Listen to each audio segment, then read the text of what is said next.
Ihain ng mga progresibong grupo ang ikalawang impeachment complaint laban kay Pangulong Ferdinand Marcos Jr. dahil sa umano'y sistematikong paglustay ng pondo ng bayan kaugnay ng mga flood control projects. Ayon sa naturang reklamo, umabot umano sa mahigit 500 bilyon ang pondong inilaan sa mga proyektong tinatawag nilang ghost projects. Kaugnay nito, inendorso ng Makabayan Bloc at iniwan sa tanggapan ng House of Representatives alinsunod umano sa impeachment rules ng Kamara.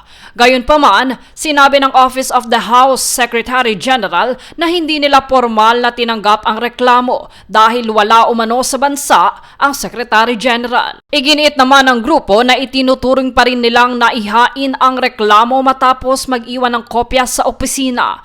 Ayon pa kina Bayan Chairperson Teddy Casino at dating mambabatas na si Nery Colmenares, hihilingin nila sa House leadership na agad itong maisangguni sa House Committee on Justice. Samantala, itinanggi ng Pangulo ang mga paratang at sinabing siya pa ang nag-utos ng investigasyon sa mga flood control projects upang papanagutin ang mga sangkot. Giit pa ng mga nagrereklamo, isa umanong cover-up ang naturang investigasyon at nagsasagawa sila ng kilos protesta sa labas ng batasang pambansa upang igiit ang pananagutan. Jade Buhoy, nag-uulat para sa Golden Nation Network.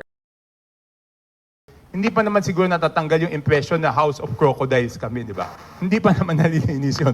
Tapos maghuhusga kami sa ibang tao.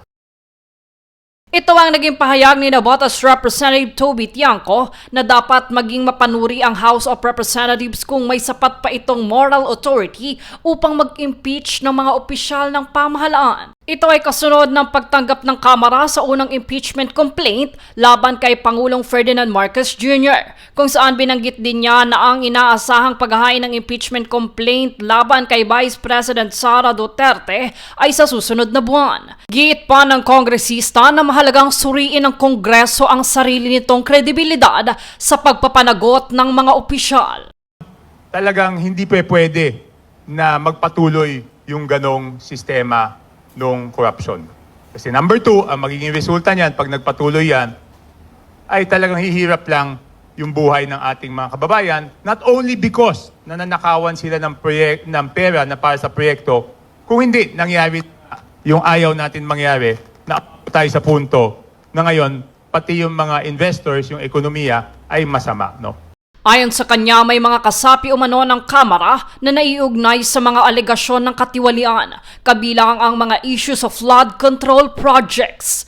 Dahil dito, sinabi na rin ni Tiangco na naging mahirap umanong husgahan ang iba pa kung may mga alegasyon din laban sa ilang mambabatas. Ang daming involved doon sa, tulad na nasabi ni Ben, ang daming involved doon. Tapos sila rin yung pipirma sa impeachment ng kahit sino sa dalawang to. Tama ba yun? Meron ba kaming moral authority to do this? So I think that is a question that we have to reflect on as Congress.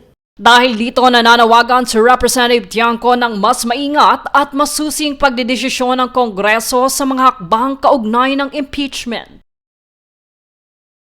Jade Buhoy, nag-uulat para sa Golden Nation Network.